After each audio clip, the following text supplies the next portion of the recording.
Well, good morning and welcome, and thank all of you for attending our data literacy webinar this morning. My name is Sarah Kerrigan. I am the Associate Provost for Institutional Research and Analysis and Chief Data Officer at North Carolina Central University. We have around 150 participants registered for today. Many of our participants are faculty, students, and staff here at NCCU, but we also have folks from across North Carolina and the United States that have joined us for our morning. I am pleased to have participants from our sister campuses in the UNC system, as well as many of the North Carolina community colleges and private colleges and universities in North Carolina. Thank you all for your interest. The Office of Institutional Research and Analysis at North Carolina Central University includes in our mission a value and intention to foster a culture of data literacy. We do that through a number of strategies, including to provide occasional webinars like this one to this morning that address different aspects of data and data analysis. Our speaker today brings her professional experience, knowledge, and insights for using data and analytics to advance the needs of the campuses. At this time, Ms. Tia Marie Doxey will provide a more robust introduction for our speaker. Thank you all, and please enjoy our presentation. Good morning, colleagues. It is with great pleasure that I introduce our speaker for today.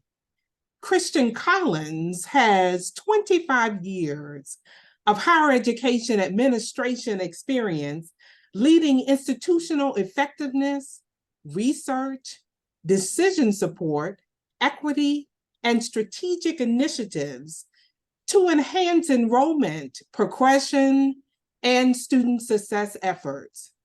Currently employed as the Vice Chancellor of Institutional Excellence at the City Colleges of Chicago District, Christian enjoys engaging in thought partnership with faculty, staff, administrators, and students in developing innovative solutions to emerging challenges in higher education.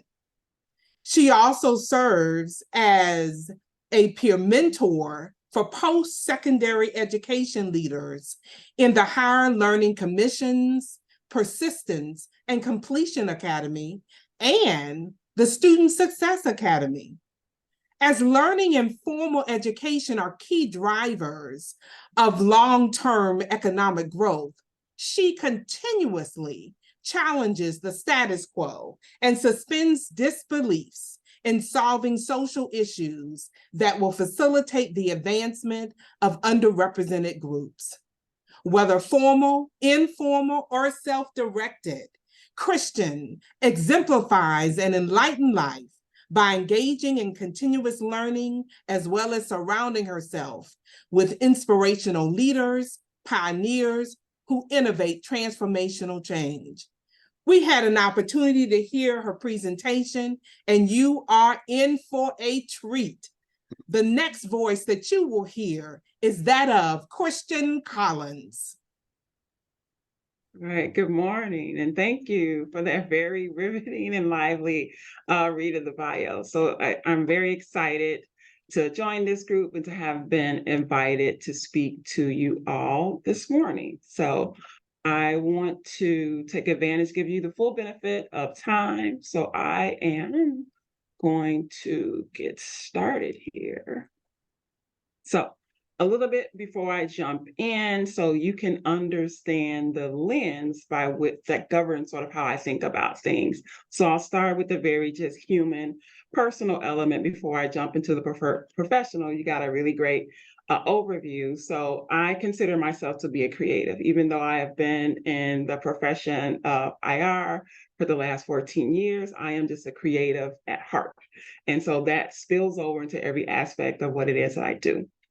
Also really a philosopher as well. I was one of those individuals in college who almost became a professional student, a liberal arts junkie. I really enjoy critical thinking. So I took pretty much every philosophy class I could take, sociology, all of those types of courses. Again, that spills over into the next bullet you see there, a lifelong learner. I really enjoy learning for the sake of learning to evolve and grow, and I enjoy sharing in that with others. And again, social entrepreneur. There are a lot of seemingly intractable problems, but I feel like being a creative problem solver, being a thinker, being a doer, being very well versed in data, I try to collapse all of those attributes about myself into social entrepreneur endeavors when I'm not working. So then that brings you a little bit to the professional profile. You heard a little bit about it. Formerly spent about 12 years within the University of Illinois system within various student serving or student impacting roles. So that sort of governs how I made a transition into the world of data. I started as a practitioner in student affairs, worked in career services, student financial services, worked in alumni affairs, worked in continuing ed. That stint in continuing ed forced me to be much more enterprising, and that's how I really found the love for data and analytics, because I was regularly creating my own reports and crystal reports and working with decision support and IR to customize things for myself. And so that led me to City Colleges, where I started as a dean of research and planning and moved into a variety of roles that have to do with data analytics, strategy, culture, and recently under my portfolio now is equity work. I'm also a higher learning commission peer mentor. So I do peer mentoring and I do workshops for them on institutional effectiveness. I am an instructional designer and also a Gallup certified strengths coach. So I approach all things with an understanding that we all have individual strengths. So even when it comes to data literacy, data capacity, that means we all have different ways that we show up and different ways that we leverage our strengths.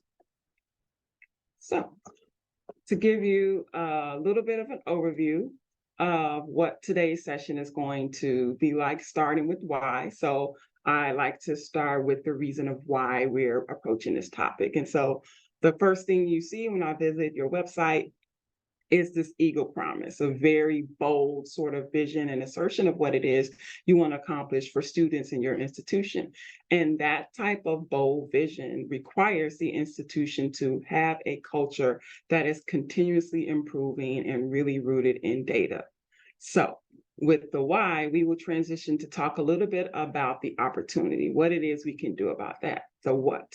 So I will spend a little bit of time defining what I think about data capacity and a data-informed culture. We will talk a little bit about the role of data producers and consumers, what that relationship should look like between data consumers and producers, what I think about when I think about a data-informed decision culture. I think about it as an iceberg. There's parts that you see, but the bigger part of the iceberg is not that visible. It's below the surface. So we'll be talking about how do you go deep and dig into those deep cultural elements. So then we'll get a little bit into the practical portion of the session. So we only have an hour, but I do want to leave you with some practical tips and advice on some mindset frameworks, some norms, and some practices on both sides of the fence. So both for data producers and consumers. I heard a wide variety of different types of stakeholders on this webinar. So hopefully everyone will leave with something practical that they can take away in terms of mindset, norms, and practices. And then we'll do a little bit of reflection. So to get started, I want to talk about what it means to have a data-informed culture in a way that avoids extremes. So first, you're definitely not here, but I think the one extreme we all want to avoid is the risk of extinction by instinct. This is where you make poor institutional judgments out of haste or judgment. And in some cases, for some, that does work, but you're counting on luck. But it could lead to disaster if you're not lucky.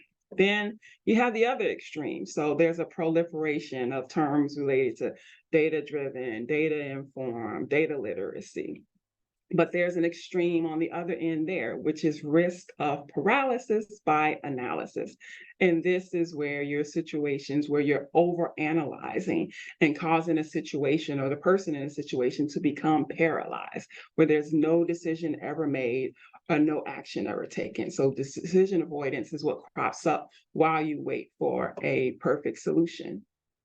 And what happens there is you may end up at a solution, but hey, in some cases, we might all be retired by that point if you're waiting on the perfect data set or the perfect solution. So that leads us to what the desired approach is, and that is applying both context and judgment to data. So this way you avoid extremes. So you do use data, you don't rely on your instinct, but you do layer in context to compensate where you don't have perfect data or the perfect solutions. So I want to bring us to digging a little bit deeper to some of those cultural challenges are where you are very data rich.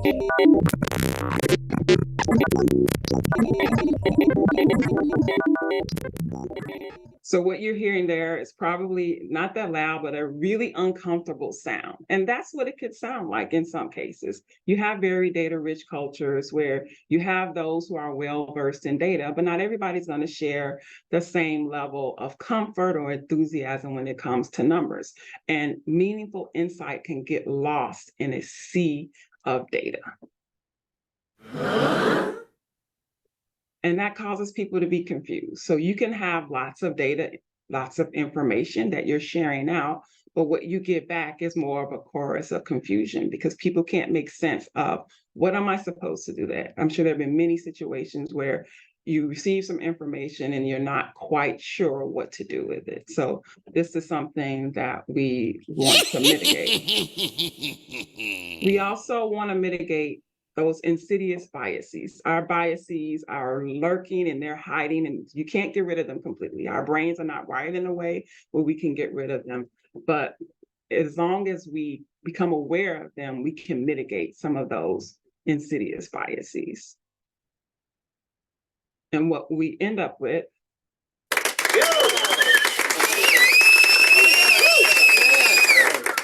is the aspiration. This is where we want to get. How do we get to those productive data conversations that increase performance and outcomes and not increase stress levels? There are often situations when I was new in IR where you're approaching with data and reports and you can just see the tension, you can see the anxiety, or even if people understand, you can see the inertia related to what might they do about it. So we want to create a culture where there's no stress associated with the use of data, and we want to have those productive data conversations. So that's a little bit of the what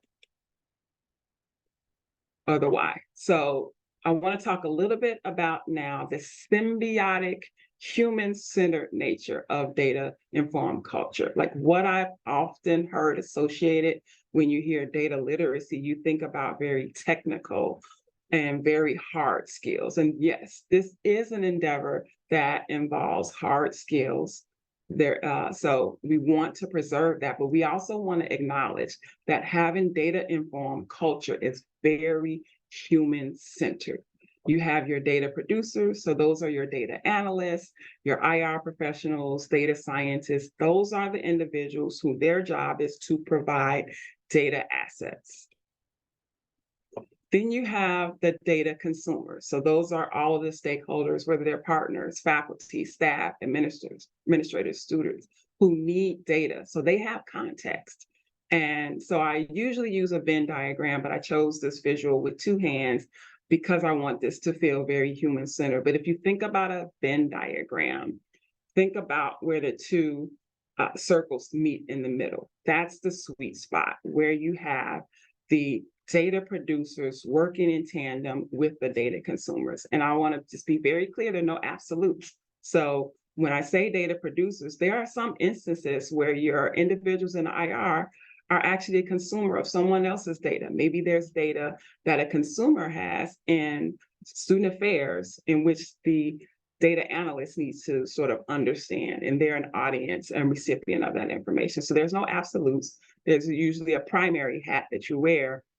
But again, that sweet spot is in the middle where you bring together context and data, and you have those individuals working in tandem to support student success outcomes. Now I want to get into sort of this iceberg. So what I talked about again is what you hear typically when you talk about data literacy are items that from an iceberg metaphor are above the line of visibility. So from a human aspect, when you think data literacy or data informed decision culture, you think about the patterns of work, interaction, and communication that both your data producers and your consumers are exhibiting. It's very tangible. You can see behaviors.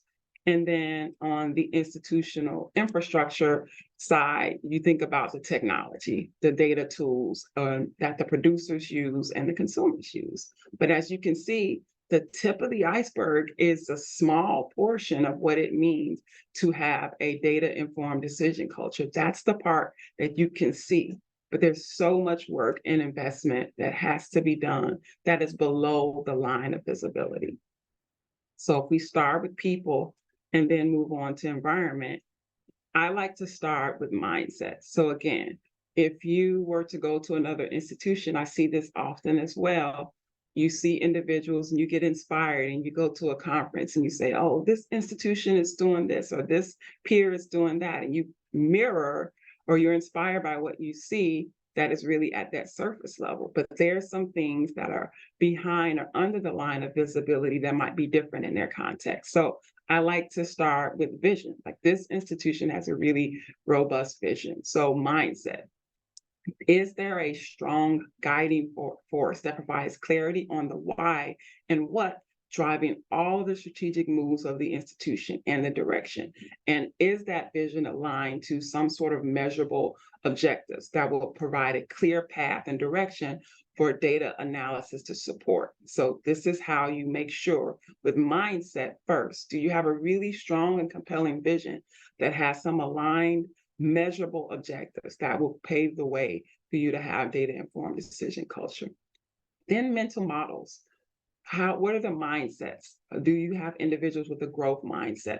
What are the beliefs that your students, faculty, and staff have about themselves, about the value of data that can encourage that culture of continuous learning and improvement, where you're able to use those data-driven insights to test hypotheses, iterate on strategies, and learn from successes and failure? That's huge. You have to have a mindset that is open to experimentation, freedom to sort of quote unquote fail, to experiment, to learn when things don't go well. And then you sort of marry that vision that the institution have, the mental models that the stakeholders who comprise your institution, how they think about themselves, their work and data, how that sort of coalesces and forms into an identity that they have. How do they see themselves in that larger vision? How do they see themselves using data? How do they see themselves sort of embodying that growth mindset to contribute to that larger mission for the benefit of students? So mindset is very key. Then once we have mindset, then there's knowledge and skill set. So again, you have your data producers and your data consumers. And for your producers, do they have the knowledge and skills to be able to synthesize, analyze, validate, contextualize, and communicate data in a way that inspires action? So not just brokering and producing data. How can they produce the data and communicate it in a way that inspires action? Then you have the data consumers. Do they have the knowledge and skills to understand how to use data and information to inform their decisions? Then from an infrastructure perspective, what is the environment of the institution as it relates to the organizational, technical, and work design that supports that data-informed culture? What does data storage and management look like? What tools, infrastructure do you have to support data analysis and reporting? How can you disaggregate data? How can you invest in the capabilities of the tools that you have? And what does data governance look like? What does decision-making authority actually look like? So that's a lot there. So what this is really intended to convey is that, yes, there are data literacy skills, there are tools you can use, but you have to start at that deeper level. Starting at the surface level will only get you so far. So how do we put this into practice? So I'll start with the most simple framing of growth mindset. This is simple. This is something that everyone on this webinar can lean into, both data consumers and producers. So that's making sure you don't have a fixed mindset and that you have a growth mindset. So how do we delineate the two? Fixed mindset. This is I am the expert. I am the sage on the stage. I know it all. I have all of the answers. As opposed to growth mindset. Feedback or new information is valuable. So yes, I know a lot about a few things, but this new information has some value. Fixed mindset might say that goal is much too aspirational. I will never achieve that goal. A growth mindset says with practice, if I try a few things, maybe we'll get there and I can improve incrementally with practice. Fixed mindset says, you know what? This is good enough. Like, we can't get any farther than this. Where the growth mindset is not doubting yourself, but having that healthy amount of skepticism to say, was that actually really my best work? Or could I lean in just a little bit more? Fixed mindset is saying, you know what? I give up. Like, I've done my best. That's it.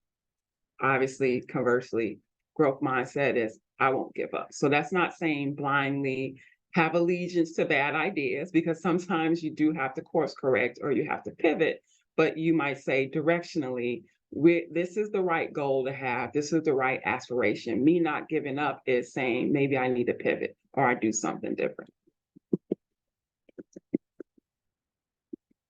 Then lastly, fixed mindset is that mindset of perfection. I want to avoid making mistakes. That's very human. That's a visceral one. As humans, we've all gone through the educational system. We all want that A+. We all want to get it right.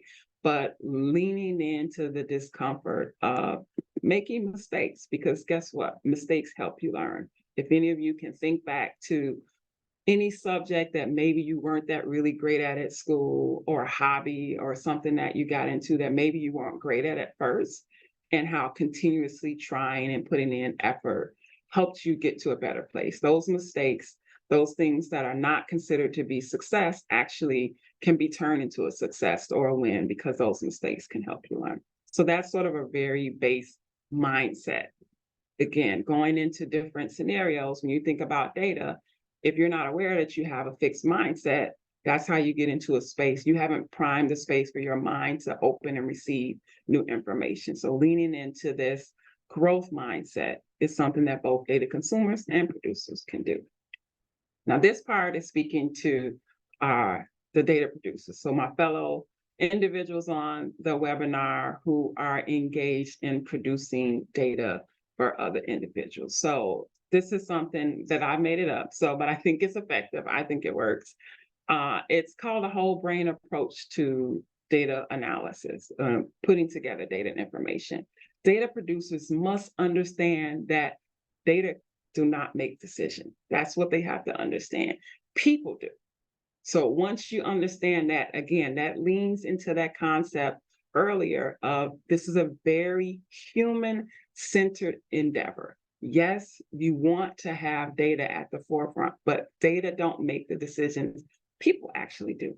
And once you lean into that, then you can start to unpack different ways to approach analysis. So what I have here is making sure you mitigate against that very binary mindset of it's either or, a very lateralized, one-sided approach to analysis. So resist that. And why? Because people process information with both the rational and emotional parts of their brain. So as an analyst, you have to leverage both the rational and emotional parts of your brain when approaching analysis for decision making. So you have the left brain that is commonly associated with data analysis. So the technical skills, the logic, the reasoning, the coding, how to structure code to produce some analysis, rationality, analytical thought. But it is just as effective to bring in those right brain functions, the softer skills that lean into creativity, curiosity, emotional intelligence, context, perception, all of those things. And those parts of the brain, the emotional parts actually move much faster than the parts that is logical. In order for you to compute math, you have to sit for a minute and go slow. But emotional part is quick and fast. So your brain is going to process those emotional components. So when you approach the work, look at those hemispheres harmoniously. How do you lean into whole brain function, where the left side of the brain is computing, putting the data together, and the right side of the brain is helping you to compile the information and communicate it so that your data consumers can consume it easily. And leaning into that a little bit more, again, thinking about our data producers, how do you begin to normalize aligning the data that you produce to the needs of the end user, your data consumer? One size does not fit all. So I'll give you a really simplified diagram here. So for the sake of simplicity, I'll just reduce the different types of decision makers into 3 tiers here. And so on one side, you have the data producers who it's their job to make sure they produce the right data characteristics. And then you have the data consumers who have certain decision-making characteristics. They have decisions that they have to make within their purview. And the data producers need to work with the data consumers to make sure that they are aligning the data to meet the needs that they have. So let's start at the top level. So these are your tier 1, your strategic level decision makers, the characteristics of the day-to-day decisions that they have to make. Again, there are no absolutes, but they're usually focused on optimizing. So this is the very top of your institution. So they're usually looking at how you make the most strategic decisions about the overall direction of the institution. And so with that, as a data producer, you're aligning data tools, assets, and resources to that sort of optimizing focus and view to monitor. So these are your top-down analytics that track activity against some predefined metrics or targets. So at the top of the institution, you're looking at KPIs. There are questions that they're asking, or the data should be asking or answering the question of where are we now at a high level and where are we going? When we move to sort of mid-level management, so the middle of your institution or your functional area, these are individuals who have, in my opinion, the burden of both.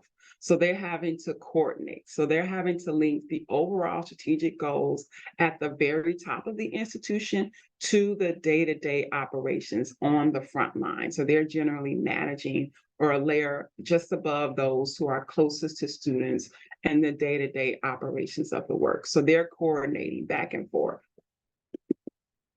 So as a data producer, you're producing data insights and assets that are focused on analyzing. So these are integrated data solutions that allow for flexible and dynamic filtering, that allow those leaders to say, answer questions, are we progressing towards our goal? Then lastly, we have our frontline level of data consumers, where their decision-making focus is really on executing. They're getting the work done, the day-to-day operations in student affairs, instruction, or whatever functional area they are in.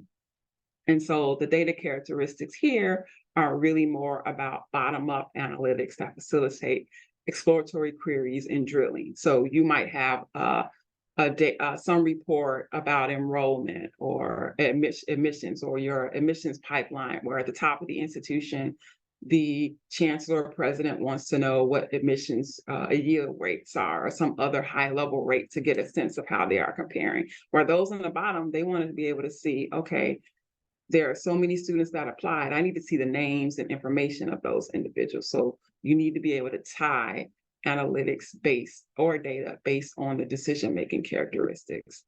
And remember that, again, you'll hear me say this a million times, there are no absolutes. So there's never one size fit all, but generally, as the decision-making authority increases, there's an inverse relationship. The level of granularity decreases, and the level of detail or granularity in the data increases as you get closer to frontline. So your individuals at the top of the institution generally are going to want to have less layers, less detail, less clicks to get to information, where you might want to get really granular with those who are working the front lines. And then in many cases, you might be slicing or cutting the data different ways based on the different functional areas. So, and again, that's a reminder when you look at these three levels, data don't speak for itself. It needs a storyteller. That's a quote from Nancy Duarte. She's a expert in data viz and has numbers of publications and books about data viz, but this is from her book, Explain Data and Inspire Action Through Storytelling. And lastly, you have to meet data consumers where they are. So, nudging along. So, again, I want to give you some practical insights on how do you get from insights to action. So, we talked about creating a story. Stories are great mnemonic devices that people can remember.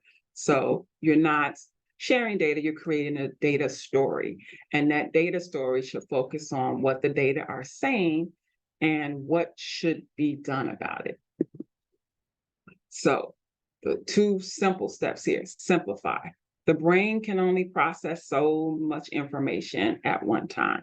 So simplify and distill the data down to a digestible and relatable level. My rule of thumb when I started out was really overly complex. So my rule of thumb at the time, I had, I think, an 8 or 9 year old. When I started in IR, I was like, if I can go home and explain it to her, man, I'm golden. If I can't explain it to my 8-year-old, I'm like, no, then I need to start over. So that was a rule of thumb, and sort of simplifying and distill it down. We're also in an information overload age where people are on their phones. There are lots of distractions. And so in as much as you can simplify any information, if you want people to consume it, you have to simplify it. And then focus on action. Again, don't get lost in the sea of data. If you can't find what the call of action is, or what I call the so what. If somebody looks, if you're giving a presentation on data, you need to be able to answer in the back of your mind the so what, the call to action. And if you can't find it, then you might need to refine it a little bit. And remember, it's the story that matters, and then what you're suggesting or what working with data consumer who has context should be done about it. So I'm going to give you an example.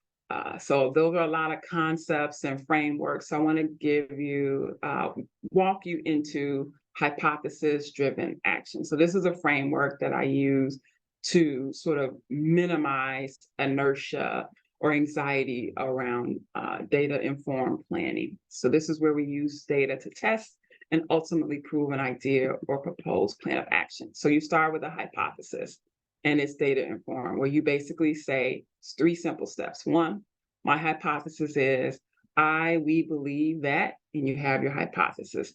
This belief is based on whatever that supporting data, research, or best practices. Then you get into sort of the plan of action. Therefore, as a result of the hypothesis, if we do this thing, so whatever your strategy or proposed plan of action is, for this student population or maybe some other external stakeholders. So whatever your stakeholder population, we can expect this outcome. And then you round it out again. You start with data and you end with data and evidence. So the third step is we will know that this strategy hypothesis was valid when we see this information confirming it. So it's 3 simple steps: hypothesis, plan, evidence. And it's an iterative process. I took this quote from private sector, but it has some applications in higher education. And it goes, design like you are absolutely right, then optimize like you were wrong from the start. That's really embracing a growth mindset. So that means you arm yourself with data, information, you go in with confidence, but you also lean into the both agility and humility to say, you know what, if I didn't get it right, we're just gonna keep going and optimize. So that's a way that a continuous improvement lens that we can adopt in the higher education setting. So again, you start with that hypothesis. Then you develop that plan of action. That data shaped how you plan to act or how you plan to move. And then you round that out with a plan to collect evidence. What data or evidence will you collect to validate or refute that original hypothesis? And it's an iterative process. You do it again. You use that data, that evidence, to roll it right back into your second cycle, where you refine your original hypotheses. Maybe you're smooth sailing and you keep going the same direction. Or maybe in that third step where you looked at evidence, there was something in there that signaled, you know what, this isn't producing the result that we intended, let's pivot. And then again, you iterate, you refine, and do it all over again. And over time, depending on how many times you run something through a cycle, you will begin to generate a log or evidence of success. And you'll be able to understand what's working and why, because you're keeping an eye on the data and you're monitoring to see what's happening. So I'm going to give you an example of what that looks like in practice, an oversimplified, non-educational example just for illustrative purposes, where this is a sample data story structure. So this is the type of endeavor, again, where you have your data producers and your data consumers, those who have context. When you get together, you can produce a data story that is contextualized, where it focuses on what should be done, but draws a distinct connection between the action and the expected outcomes. So here's an example. It's close to lunchtime. So the decision hypothesis is, if I order from Jimmy John's in the next 5 minutes, so that's my decision, my hypothesis, I can expect the following outcomes. I will be able to satisfy my hunger, adhere to my food regimen, so low carb options, while also staying within my budget. So I have a decision hypothesis and I have my expected outcome. So I'm leading with the action and I'm supporting it with data. And here is why. Because Jimmy John's is, one, nearby. There are three, so this is my data-informed support of what it is I'm trying to do. There's 3 locations nearby me within the 5-mile delivery requirement. Freaky fast. So this is a fictitious data source, but that is their language from their brand. So 75% of all orders placed online are delivered within 20 minutes. They're a popular food choice among similar women in my age range who took this women's health blog survey. And lastly, they are cost friendly. 2 out of the 3 options within my diet and taste preference range can be ordered with under $15 with the tip. So this is a very simplified data storage structure where I actually led with the action. It's easy for you to see. I didn't lead with the data. The data is below. It's supporting the action, but leading with the hypothesis. So this is just one way. It's not the only way. I wanted to give you something practical in the short amount of time that we have together today. So also getting near the end, wanted to leave you with some practical tips. So some of you submitted questions and hopefully there's enough time for me to get through some of them, but I tried to address them in the session here, but also wanted to leave you again with an artifact for you to think about in your own role in the context of your institution. So first, go deep to aim high. Again, I showed you that cultural iceberg. So the things that are above the line of visibility, those are things that you see when you're aiming high, but sometimes you have to dig deeper than that. So here's a few tips we have here. Technology and data tools are enablers of data-informed decision culture, but not the starting point. They support, but that's not where you start.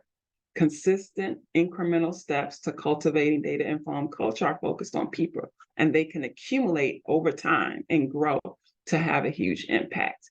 The foundational steps, which I'll share with you below, ladder into a mutually reinforcing, self-sustaining culture of high performance, where both teams and individuals use data to guide their daily actions.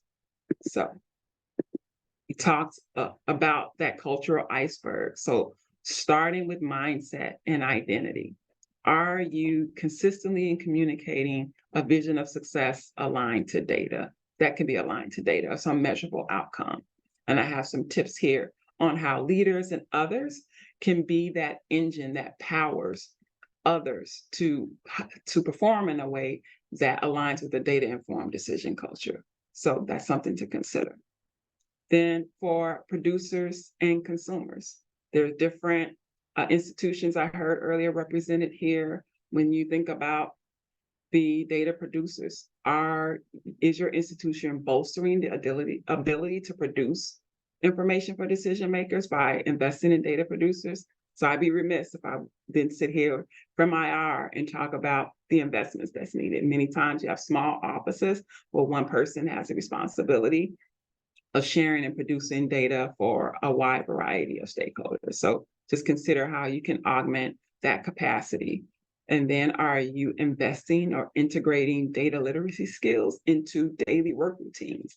And I want to be very explicitly clear, daily work routine. So anything that is seen separate or outside of work routines is a risk of it not getting done. So yes, you can have trainings and webinars like this are great, but how do you take some of these practices back and integrate them into daily work routines? That's how you really get to culture. You start to normalize certain practices in a day-to-day work routine. That's how you begin to really grow your culture. So think about how do you integrate continuous learning and data skills into your day-to-day routines and continuous improvement efforts. And with regards to data producers, how do you shift from a passive transmission or receipt of data to synthesize insights that inspire action? That usually requires platforms for communication where you're talking about data. You're not just brokering or producing information, you're sharing it in a way that inspires action when you're talking about it. And then lastly, these are what you see above the line of visibility, the behaviors. So in your respective role or your leaders above you, are you creating platforms and spaces for regular data conversations that enable better decision making and inspire action? Are you creating safe spaces for experimentation where people can say, I have this not fully formed idea. I, got this one piece of data, these data artifacts that support my idea. How do you create space for individuals to experiment? And lastly, the tips on that side there is really hinging on your success is really hinging on the successful execution of behavioral norms. They actually build on mindset, skills, and abilities. So they don't in and of themselves materialize. They build upon the mindsets, the skill sets, and abilities from those deeper levels below. Layering on new technology and data tools over old mindsets and work styles won't work for long. People may change behaviors for a short amount of time, but they will revert back to what is comfortable. So you have to make sure you address skill sets and mindsets. So start with people and then rewire daily work structures and routines around data analysis to build those cultural norms. Which gets us to this last reminder before I open it up for comments and questions. I'll read some of the questions off. Is yes, you have data, but a reminder from Mark Twain quote, continuous improvement is better than delayed perfection. You're not trying to seek perfection. That growth mindset says it's okay to go slow. It's okay to learn from failure. Just continuously improve. Those consistent small steps build progress over time. So yes, you do see the data are important, but what's critically important is to focus on the collective wisdom that you have in the group. So no silos, talking about data cross-functionally, instruction and student affairs. How do you have platforms for individuals in different units to discuss or experiment together? How do you leverage the existing data and context that you have? How do you make it fun? So people that lean into curiosity, data is really rooted in data-informed decision-making is really rooted in curiosity and creativity, and just making sure that you continue to keep trying and continue to move forward. So that ends the presentation portion of the webinar. Let me stop sharing here so I can see the faces and the boxes here.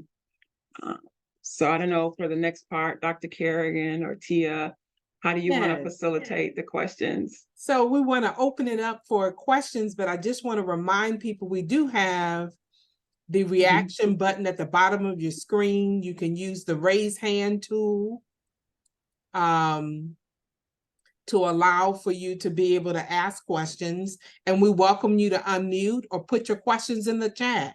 Thank you for that fabulous presentation and for encouraging us to go deep and aim high. So now we open it up again to questions. And I'll start with a few. So anyone who joined, if you did send a question in advance, I think before yesterday, I received some of those. So I have a document here. I tried to respond to them all. So even if you don't hear me, if we don't have time to answer all of them, those that were submitted in advance, there's a document that Tia or whoever is facilitating can send you the document after the end of this. So I did respond to all questions. So let's see, I have one question. Okay, so will the slide deck. So I did send that as well. So that will be shared out.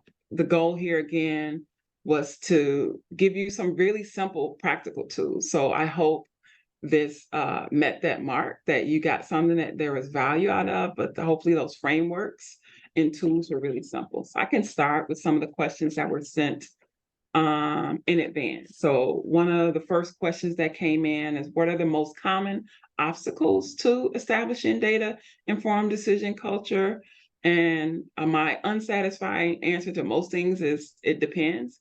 Context is king. No two situations, no institutional context, individuals are the same. However, people usually go to the lack of technical data skills, but I found that that's often not the biggest obstacle or challenge. The biggest challenge usually starts with not asking the right questions. So I didn't go over that, but in this, I have a two-sided document that has all of the questions that were asked. Also, I have a diagram that walks through what sort of day-to-day decision making can look like at an individual level. And it starts with actually asking the right question.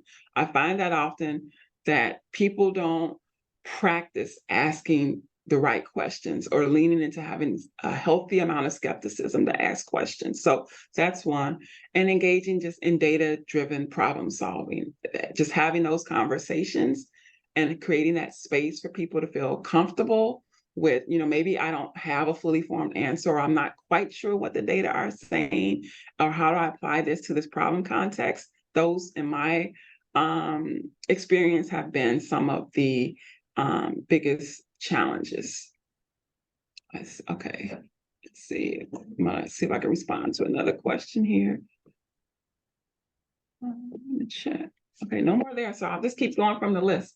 Okay, it says, what is the most time-efficient way to share concept of data literacy with incoming first-year and transfer students? So I, at a very high level, will say data literacy, again, is about being curious, creative, and being a critical thinker.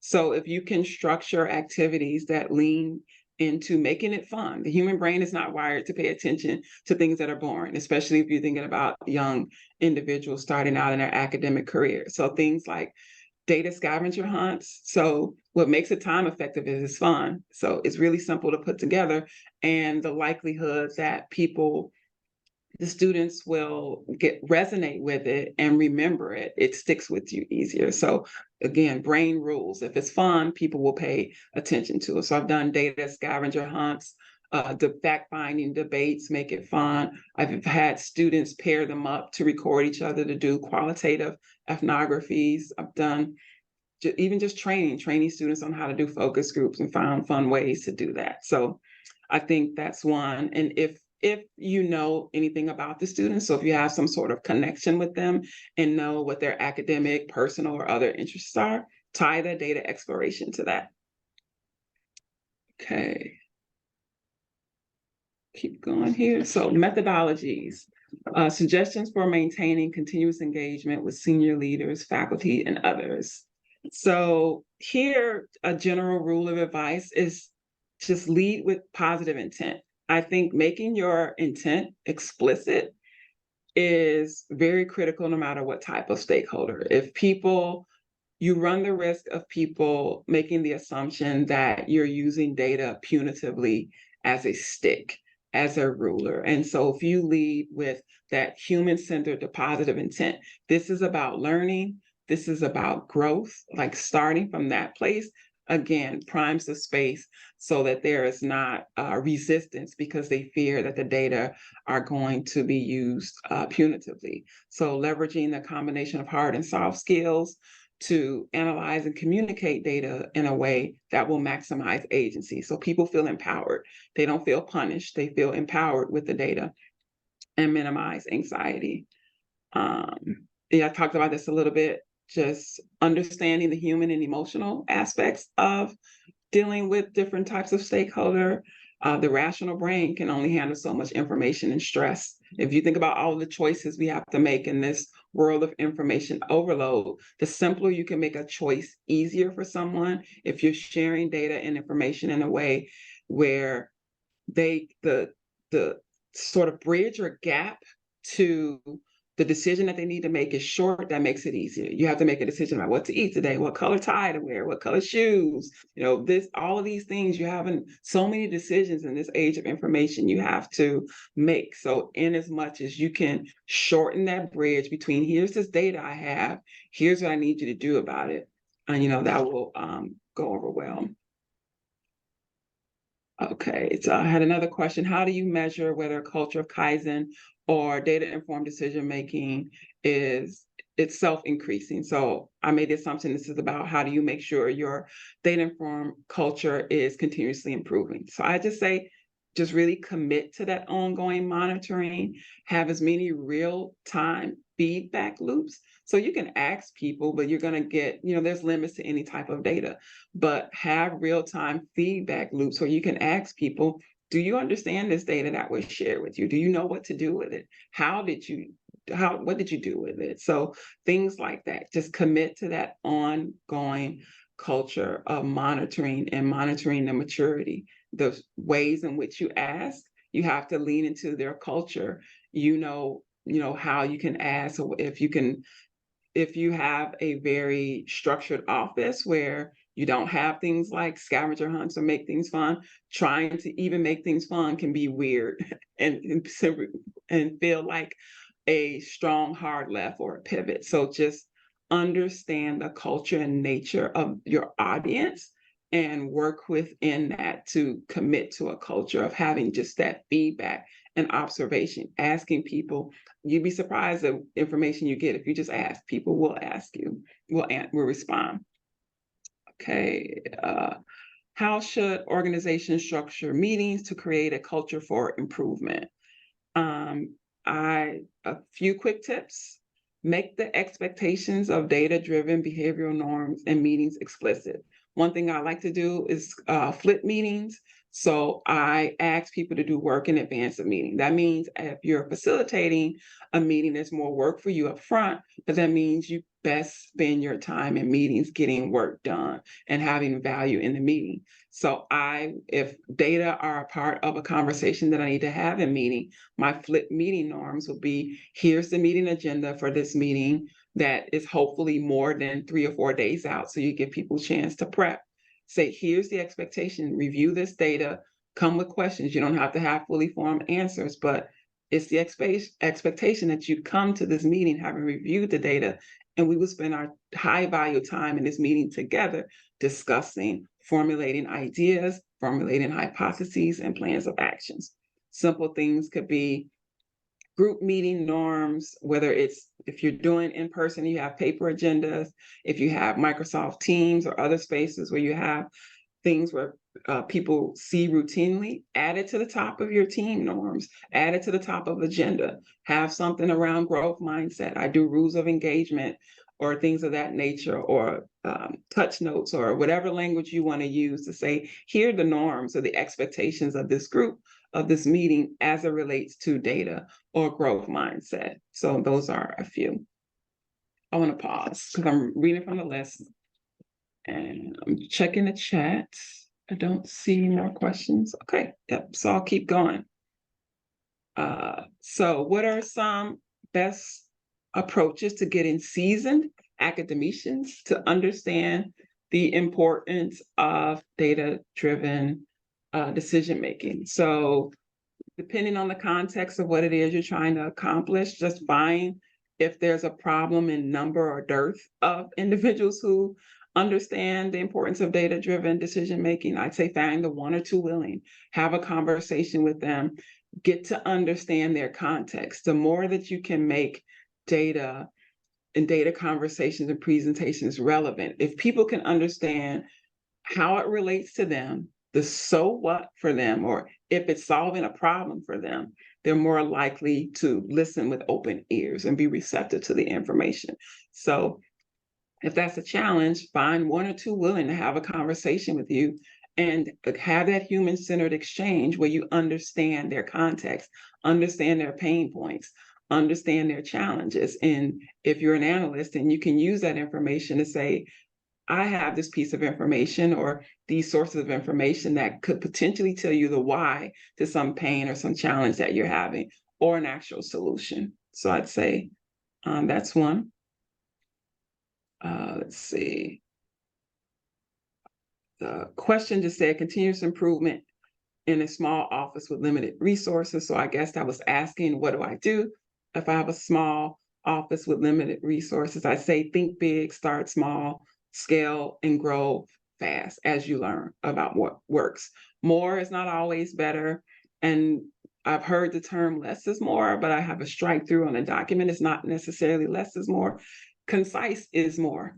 Contextualize is more. Again, if someone can understand how it relates to me, and if it's simple and concise, it doesn't take me too long to understand the numbers, understand what it is you're trying to say, that's more. So start with endeavors that are really small, and then they will begin to grow as you learn what works well. Okay.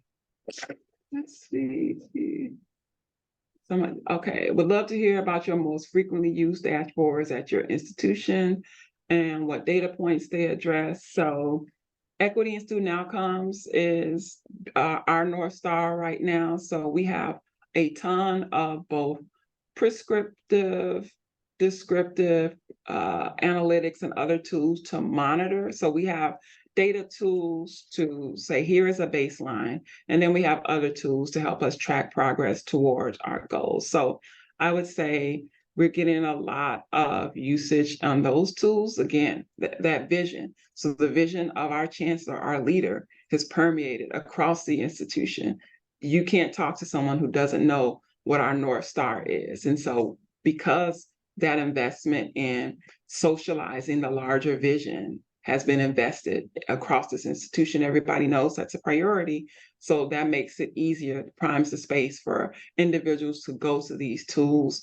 We have capacity building initiatives. So we have the data tools, we have training on how to use them, and we have conversations. So as a system, so it's not just a tool, a system of data discussion. So we have conversations and we have protocols where we talk about, okay, what are your outcomes? What are your plans for this upcoming semester?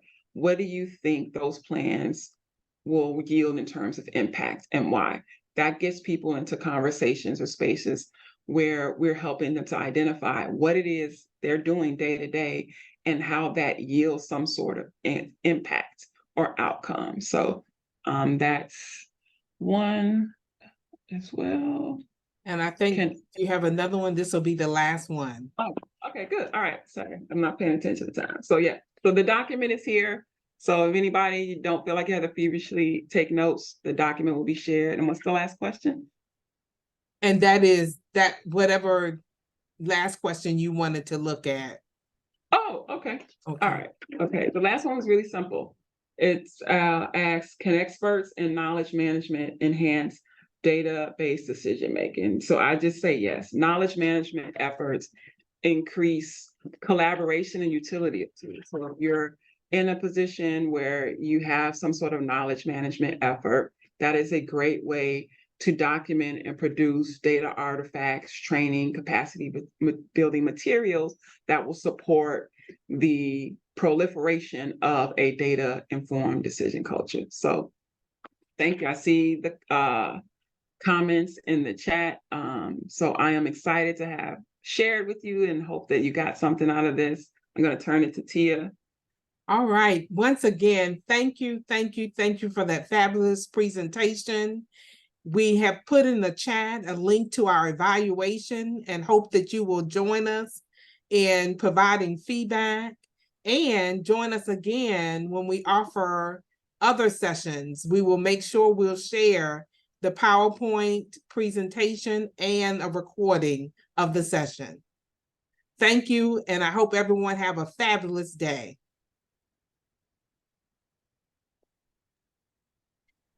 Thank you.